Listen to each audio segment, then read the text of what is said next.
Salut, sunt Alex. Hai să evadăm pe timp de izolare.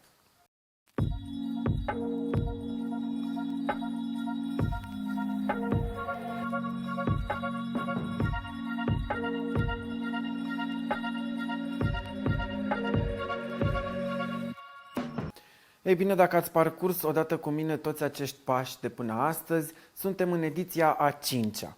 Așa că, dacă tot este ediția a 5-a, am putea să le împărțim de luni până vineri, sâmbătă, duminică, weekend și în weekend ne putem relaxa, dar putem să apelăm la altfel de activități, că poate grădinăriți, poate mai schimbați lenjeria. Vedeți voi ce și cum. Dar astăzi este ziua a 5-a și mă bucur maxim că am ajuns până aici. Astăzi ne vom bucura mai mult de noi. În fiecare zi trebuie să ne bucurăm mai mult de noi, de fapt. Și ca să începem, o să facem cam așa. Și începem printr-o respirație adâncă, inspir, ca la sport, expir. Inspir, expir.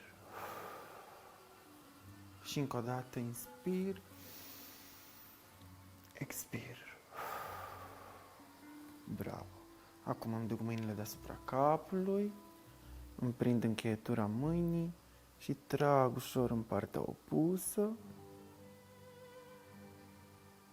și în partea cealaltă. O să facem asta de 3 ori. Încă o dată. Foarte bine, tragem încă o dată și aici. Și încă o dată. Și încă o dată și încă o dată. Foarte bine. Lăsăm mâinile pe lângă corp și abia așteptam să ajung la partea asta, ne așezăm. Bun. Odată așezați, ne căutăm acea poziție în care să stăm cât mai confortabil, picioarele ușor depărtate. Nu uitați, exercițiile astea, le spun eu exerciții, metode, pot fi aplicate și de copii și de adulți, puteți să le faceți singuri sau puteți să le faceți împreună cu familia, cu prietenii. Dacă mi-ascultați indicațiile, vor avea efect cu siguranță. Și ca să începem, ne îndreptăm spatele, punem palmele pe genunchi. Vă propun un exercițiu foarte drăguț. Inspirăm adânc. Expirăm. Cu ochii deschiși, de data aceasta, ne îndreptăm privirea către palmele care stau pe genunchi. Și o să facem cam așa. El e destul de drăguț exercițiu, o să aibă efect după ce îl terminăm, o să vedeți. Ridic un deget, îl las. Ridic celălalt deget, îl las. Încep de la degetul mic și merg către degetul mare. Pe măsură ce ridic degetul, inspir pe nas. Când las degetul, expir pe gură. Fac asta cu fiecare deget în parte. După ce am terminat de la degetul mic la degetul mare, merg la palma cealaltă și încep cu degetul mare de data aceasta ca să păstreze o cursivitate. Încep cu degetul mare, arătătorul și tot așa până la degetul mic. Facem asta împreună. Pe tot acest parcurs îmi urmăresc degetele, deci mă uit atent la degetele mele și când le ridic, inspir, când le las, expir. Începem, da? Ne pregătim. Haideți să ne pregătim mai bine. Inspirăm adânc, expirăm. Îmi îndrept atenția către degete și încep. Ridic degetul mic.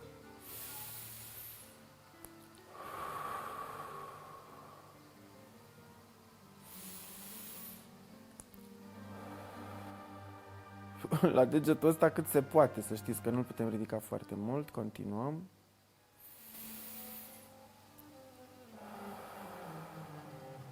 Am ajuns la degetul arătător, inspir.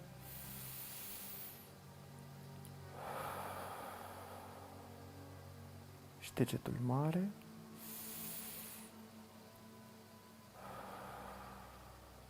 Mă mut la cealaltă mână. Încep cu degetul mare, inspir.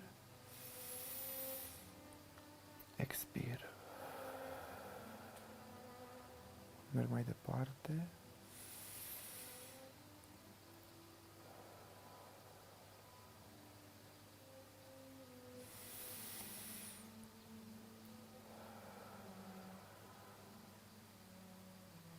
Mai avem 2 degete, da? Inspirăm.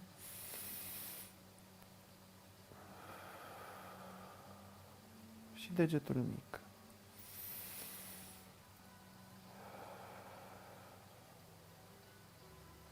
Rămânem așa, inspirăm adânc, expirăm, relaxăm ceafa și mergem înapoi cu exercițiul nostru. Încep de la degetul mic, ultimul folosit. Ridic degetul mic, inspir.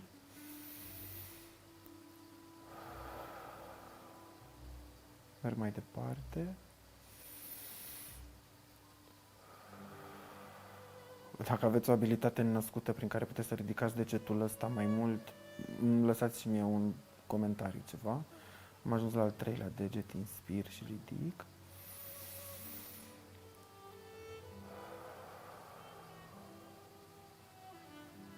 Degetul arătător.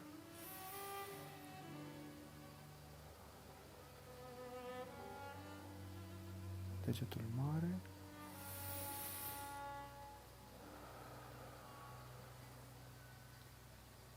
Mă mut la cealaltă mână, degetul mare.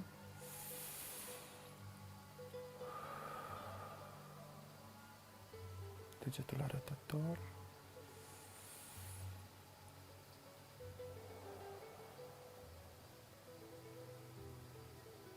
Al treilea deget.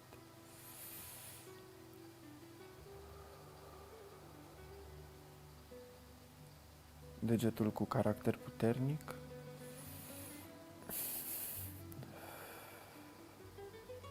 Mă bușește râs de fiecare dată când ajung la degetul ăsta, dar e ok. Și ultima inspirație, degetul mic.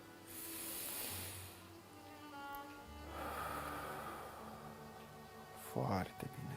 Ei bine, vă propun să ne lăsăm ușor pe spate, relaxați. Am urcat destul de mult oxigen la creier. Închidem ochii. Din momentul ăsta nu mai deschidem ochii decât atunci când auzi numărătoarea inversă de la 3 la 1. Până atunci, provocarea este să stăm cu ochii închiși. Palmele îndreptate către în sus. Inspir adânc. Expir. Și, dragilor, vă urez audiție plăcută. Este una din melodiile mele preferate, sper să vă placă și vouă. Singura regulă, nu deschizi ochii.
Încă nu deschid ochii.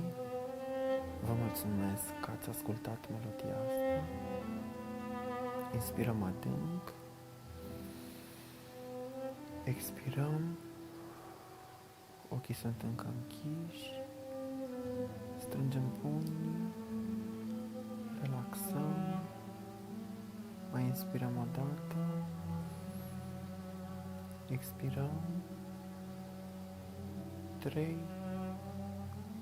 2, inspir adânc, expir, 1. Hai că a fost bine și astăzi. Așa cum v-am spus, exercițiile astea le puteți pune în practică împreună cu cine vreți voi sau puteți să o faceți singuri.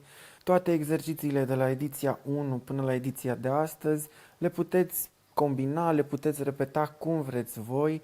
Important este să vă acordați atenție vouă și să picați într-o armonie cu voi înșivă, împăcați-vă cu voi.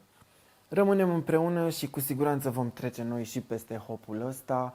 Eu voi mai veni cu câteva propuneri pe parcurs, dar până atunci nu uitați că avem timp pentru noi. Like, subscribe and share. V-am pupat!